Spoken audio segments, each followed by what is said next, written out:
네, 강프로입니다. 자, 엔비디아 보겠습니다. 엔비디아가 지금 미국 시장을 이끌고 있죠. 뭐 애플이나 뭐 마이크로소프트나 이런 종목군들도 좋죠. 강하고. 근데 이런 부분들이 엔비디아보다는 지금은 시세 측면에서는 약간 떨어집니다. 시가총액 순위로 보면 지금 엔비디아가 마이크로소프트를 제쳤습니다. 10월 8일 날 마감된 미증시 기준에서고요. 지금 시가총액 2등에 랭크되어 있습니다. 그만큼 가파른 성장세를 보였다는 것이고, 매출 규모 면에서 본다면 또는 이 규모 면에서 본다면 애플보다는 좀 떨어집니다. 근데 앞으로 추가적으로 성장할 수 있다는 부분을 시장에서 인정을 해준 거죠. 그래서 엔비디아의 실제 주가 추이를 보면 정말 어마어마한 상승세를 보였습니다. 엔비디아 같이 거대한 기업이 23년 초반에 거의 한 $10 초반부터 시작해서 $140까지 10배 정도의 상승을 한 겁니다. 이때까지 걸리는 시간이 1년 정도밖에 걸리지 않았어요. 이만큼 강세를 보일 수 있는 부분은 사실상 엔비디아나 뭐 미증시에 포함되어 있는 종목군들 말고는 좀 어렵지 않을까라는 생각을 합니다. 자, 근데 여기서 우리가 봐야 되는 건 지금부터도 좋겠느냐? 그 부분을 봐야겠죠. 자, 엔비디아의 최근 실적 추이를 보겠습니다. 24년도 회계년도에 1분기, 2분기까지 실적이 나왔는데 합산해서 60조 9,220억 원 한화 기준입니다. 자, 달러 기준에서 본다면요. 609억 2천만 달러, 전년 대비해서 126% 증가한 수치입니다. 자, 그러면 이렇게까지 성장할 수 있는 요인이 뭘까요? AI 시대가 왔기 때문에 그렇고, AI 시대는 계속해서 확장 국면에 있을 수밖에 없고 무엇보다 초입 단계에 있습니다. 이런 상황에서 우리가 그 설비, 그쵸, 밭을 갈고 있다고 이해를 하시면 되는데 GPU가 반드시 필요합니다. 그리고 지금 엔비디아는 확장하려는 계획을 가지고 있죠. 이제는 서버에서도 직접 제작을 해서 판매를 하겠다는 계획까지 가지고 있습니다. 애초에 엔비디아 GPU 그리고 쿠다로 이어지는 이 하드웨어와 소프트웨어 생태계를 다 장악을 했고, 이거를 판매를 하고 끝내는 게 아니라 서버까지 제작을 하면서 기존의 뭐 슈퍼마이크로 컴퓨터나 델 컴퓨터의 아성을 그냥 넘보는 아마존까지 잡아먹으려는 그런 계획을 가지고 있습니다. 엔비디아도 지금 실제 그 젠스당 CEO가 나와서 한 얘기를 들어보면 엔비디아도 지금의 성장세를 이어갈 수 없다는 걸 알고 있습니다. 그래서 목표 자체가 소프트 랜딩, 연착륙이 목표예요. 서서히 성장률이 낮아지는 부분, 지금의 성장률을 어떻게 이어갈 수 있겠습니까? 자, 보세요. 전년 동기 대비 120%의 상승. 그리고 이렇게 실적이 급격하게 좋아지는 부분, 이런 성장세를 이어갈 수 있는 부분은 AI 초입 단계에 있기 때문인데, 이게 계속해서 이런 정도의 성장세가 나올 수 있을까? 근데 그게 아니라 성장세는 나오지 않는다고 하더라도 시장 규모가 커지면서 실적 수치는 유지가 될 수 있다는 거죠. 이런 부분에 대해서 이야기를 드리는 겁니다. 만약에 그런 부분이 시장에 녹아있지 않는다면 엔비디아는 당연히 급락이 나왔겠죠. 여기서 우리가 하나 더 볼 수 있는 부분이, 자, 슈퍼마이크로 컴퓨터입니다. 성장세를 이어갈 수 없으니까, 그리고 규모도 줄 수밖에 없으니까 슈퍼마이크로 컴퓨터 어떻게 됐나요? 여기 15% 상승했다고는 했지만 $122에서 어디까지 빠졌나요? 여기 $40 전후까지 빠졌죠. 충분한 거의 뭐 급락세가 나온 겁니다. 근데 엔비디아는 이쪽 구간에서 빠졌나요? 안 빠졌잖아요. 그렇죠? 이걸 가지고 이제 고점이다 이렇게 얘기를 하시는 분들이 있습니다. 고점 맞아요. 근데 포드 PER 기준에서 30배 정도 수준을 유지하고 있고 앞으로 실적에 대한 확인 과정이 있는 거다. 이런 부분들이 한국 시장에서도 마찬가지입니다. 자, 한국 시장에서 제가 어떤 식으로 매매를 하고 있는지 보잖아요. 그러면 상승하는 구간, 강세를 유지하고 있는 종목군들 위주로 매매를 했을 때 14%씩 이렇게 수익 구간이 만들어지고요. 실제 엔비디아가 강세를 보였을 때 한국 시장에 뭐 HBM 관련된 종목군들, 그리고 장비 관련된 종목군들을 매매했을 때, 예를 들어서 뭐 DI나 그런 종목군들입니다. 어때요? 그렇죠? 단기간 시세로 한미 반도체의 시세를 압도할 만큼의 강세를 보이고 있죠. 이런 부분들을 봤을 때, 그렇죠? 엔비디아를 보면서 한국 시장까지 확장시켜 갈 수 있다는 점, 당연히 엔비디아가 버티고 있기 때문에 DI나 이런 종목군들이 꾸준하게 강세를 보이고 있는 거고, 내용 보시면 어떻습니까? 25%, 14% 구간별로 계속해서 수익 구간 만들어내죠. 그리고 고가 돌파하는 구간에 매매를 했을 때 알테오젠, 한국 시장에서 알테오젠 빼놓고 볼 수 없겠죠. 미증시 기준에서 일라이릴리 같은 그런 종목군들, 제약주들이 강세를 보였을 때, 물론 일라이릴리는 비만 치료제 관련된 부분 때문에 강세를 보인 건데, 거기에 맞춰서 한국 시장에서도 바이오 종목군들이 강세를 보였을 때는 신고가 계속 갱신을 해 나가잖아요. 여기서 엔비디아도 마찬가지라는 겁니다. 어떻게 나오고 있나요? 계속해서 신고가를 갱신해가고 있죠. 이런 부분들 지금은 너무 많이 올라서 실적을 확인하는 과정에 있다. 이런 구간에서 타점을 어떻게 잡아야 되는지, 그리고 한국 시장하고의 연계 어떻게 해야 되는지, 물론 미국 시장이 훨씬 좋습니다. 이런 부분들을 제가 여기 소통방에서 하나도 빠짐없이 이야기를 드리고요. 유튜브 라이브에서 어떤 식으로 타점을 잡고 엔비디아나 그리고 미국의 강세 종목군들 그리고 나스닥을 어떻게 봐야 되는지, 그런 부분들을 소통방에서 이야기를 드리고 있으니까 쭉 보시면 뭐 전체적으로 강세 종목군들만 제가 이야기를 드리고 있습니다. 블루엠텍 급등 나왔고요. VT 급등 나왔고요. 쭉 내려보시면 현대로템 지금까지 강하죠. 쭉 내려보시면 다 바이오예요. 유한양행 FDA 통과 소식 계속해서 강세 종목군들만 하고 있으니까 구독과 좋아요 눌러주시고 댓글 하나씩 달아주시고요. 여기 010-8713-1916으로 구독이라고 문자 보내주시면 소통방 입장 링크 제가 순차적으로 공유를 해드리고, 라이브에서 엔비디아의 타점 어떻게 잡아야 되는지 제가 기법 강의도 하고 있으니까 와서 배우시면 됩니다.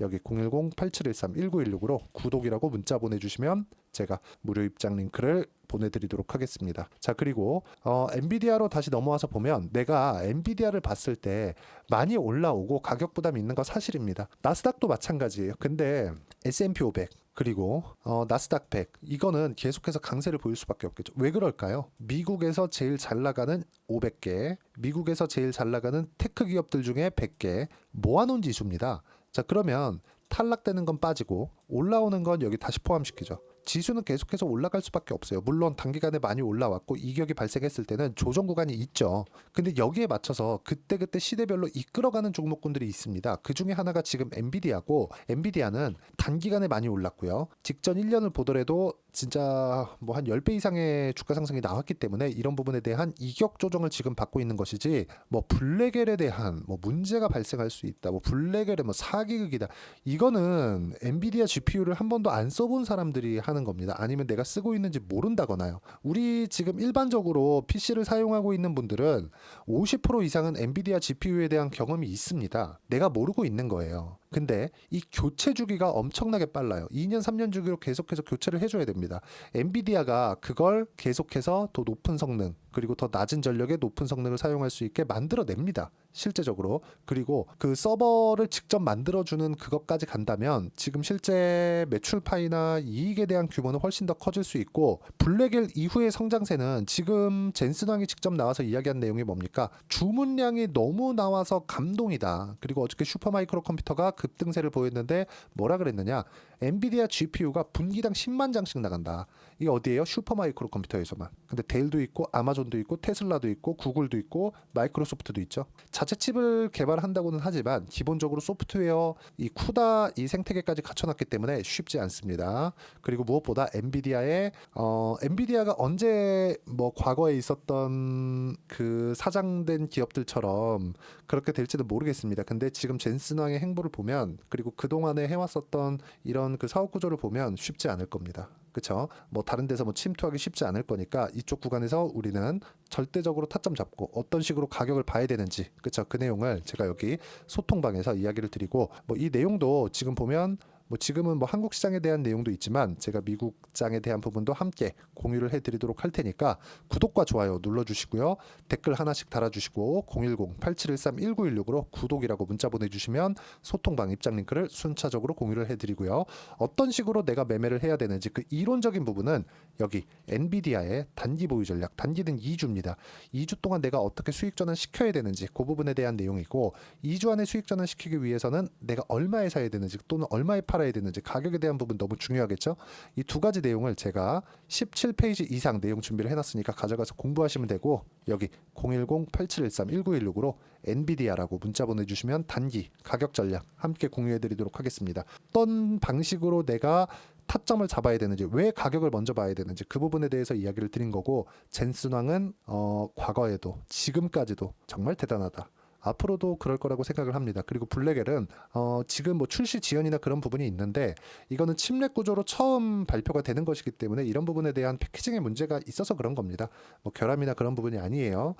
이제 뭐 일반 사용자용으로는 5090이나 이런 쪽은 뭐 내년 1월달 정도에 발표가 되고 5080 기준에서 뭐 한 11월 정도에 발표가 된다고 하니까 이런 부분들을 기다려 보시면 될 것 같고, 나오기 전에 그리고 실적 발표가 되기 전에 타점 잡고 매매를 하면 됩니다. 그리고 어떻게 가격을 잡아야 되는지 이해가 안 되면 영상 다시 돌려보시고요. 그리고 종목단에서 궁금하다 싶으면 영상 끝까지 시청하시면 되고, 이해가 되셨을 때는 모든 분들이 성공 투자하실 수 있을 겁니다.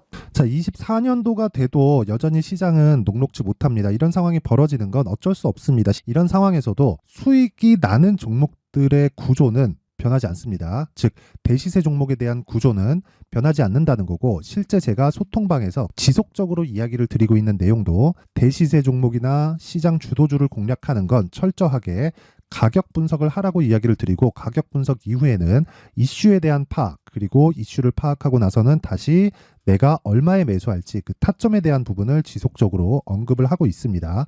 자, 근데 생각해 보세요. 시장이 굉장히 어려웠습니다. 어려운 상황에서의 어떤 종목들이 강했냐 보면 반도체와 그리고 바이오입니다. 자, 실제 여기 보면요.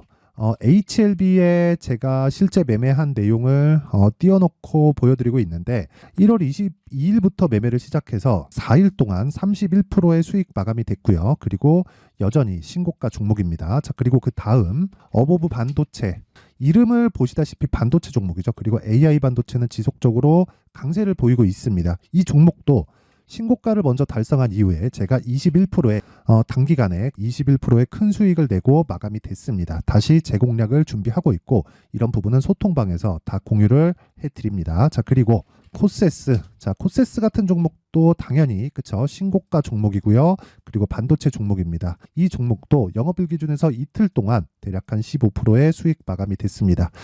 내용을 한번 보시면 어떻습니까? HLB를 포함해서 뭐 30%, 20%, 뭐 15% 이런 식의 수익이 지속적으로 발생하고 있는데, 이 세 종목 모두 다 신고가 종목이고 1월 달에 시장이 약세를 보이고 있는 구간에서도 강했었던 그런 종목입니다. 특징점이 하나 있는데, 그 이슈에 앞서서 가격이 먼저 반영했다는 거죠. 그렇게 제가 가격을 먼저 보고 이슈에 대해서 파악하는 이유는 결과적으로는 큰 시세를 먹기 위한 사전 준비 작업입니다. 실제로 큰 시세를 먹기 위해서 사전 준비 작업을 했을 때 여기 레인보우 로보틱스 127%, 그리고 ISC 98%, 그리고 한미반도체 97%의 큰 수익을 내는 상황을 만들 수 있습니다. 어떤 식으로 소통방에서 진행됐는지, 그쵸? 그 상황을 제가 이야기를 드린 건데, 이런 상황도요, 당연히 신고가를 공략했을 때 가능한 겁니다. 자, 그러면 이번에도 마찬가지입니다. 그쵸? 정부 주도의 코리아 디스카운트 해소 방안이 2월 달에 발표를 하고요. 그리고 2월 달에 발표된 내용을 토대로 주가가 움직이는 게 아니라 이미 움직인 내용이 있죠. 실제 이 내용은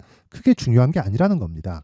실제 움직인 내용을 보면, 자, 기아차입니다. 실제로 12월 달에 신고가를 만들어 놓고 정부에서 입김을 불어 넣으니까 순식간에 기아차를 포함해서 현대차 같은 거대 기업들의 주가가 2주도 채 되지 않아서 40% 정도의 큰 시세를 냅니다. 자, 그러면 우리는 어떤 종목을 봐야 될까요? 이슈를 파악해야 되는 것도 맞지만 철저하게 가격에 맞춰서 매매를 해야 되는 게 당연히 중요합니다. 정부가 주도하는 정책 방향이 있겠죠. 그 방향에 맞춰서 우리가 종목을 찾을 필요가 있다.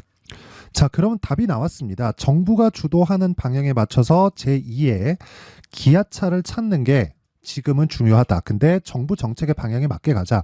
그랬을 때 앞서서 제가 보여드렸었던 내용인 여기 레인보우 로보틱스 127%, 그리고 ISC 98%, 그리고 한미반도체 97%와 같은 수익을 낼 수 있습니다. 물론 시간에 대한 부분은 최소 2주의 시간이 필요하고요. 그리고 최장 3개월 안에 끝내야 됩니다. 자, 기아차의 시세를 보셨던 것과 같이 2월 달에 정부 정책의 방향이 결정되고요. 바로 3월 달이면 시행입니다. 자, 그러면 우리는 거기에 맞춰서 당연히 종목을 찾아야 되고, 제가 제2의 기아차를 찾아놨습니다. 제가 아까 전에 소통방에서 이야기를 드렸었던 내용 다 공개를 해드렸는데, 그 내용처럼 종목만 받고 싶다 하시는 분들은요, 상단에 있는 제 전화번호로 대시세, 자, 대시세라고 문자를 보내주시면 정부 정책의 방향에 맞는 종목을 모든 분들에게 무료로 공개를 해드리도록 하겠습니다. 자, 제가 원하는 건 채널 성장이 목적입니다. 자, 그래서 구독과 좋아요 꼭 좀 부탁드리고요. 모든 분들이 정부 정책에 맞는 방향으로 매매를 이어가서 큰 수익 보셨으면 좋겠습니다.